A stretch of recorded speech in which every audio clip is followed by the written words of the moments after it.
They're making some creative changes with the Netflix adaptation of Avatar: The Last Airbender, and people are upset about it. First of all, Sokka will no longer be as sexist. And according to this article from Variety, it was a deliberate decision because they felt that it had no place in this new live-action remake.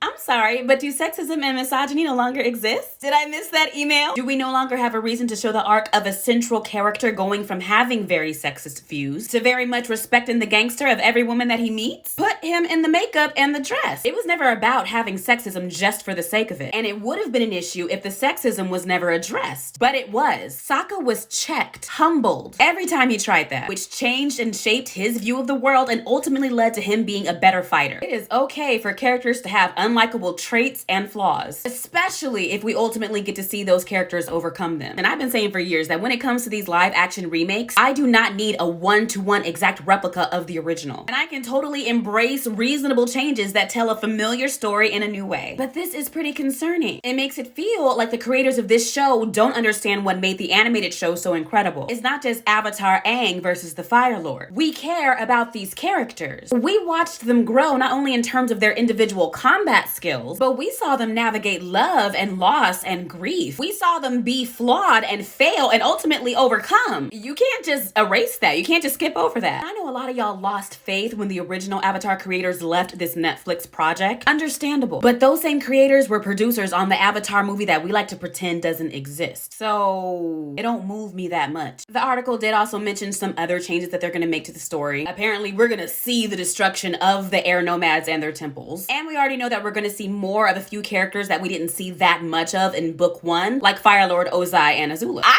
support. You don't cast Daniel Bay Kim and keep him on the bench. Some of the changes in storytelling, specifically regarding the timeline, are necessary because of the age of the cast. They're young, but they're going to continue to age in a way that the characters from the original animated series did not. We don't have to like changes, but I don't think that changes necessarily mean the death of a project. I sincerely hope that we don't see a whole lot of that sacrifice of character development for whatever reason they thought was good that's not. I'm still looking forward to this series. I also hope that the powers that be, respectfully, maybe tap into the fandom a little bit more when it comes to moving forward. There are reasons why we love this shit down. Don't erase them.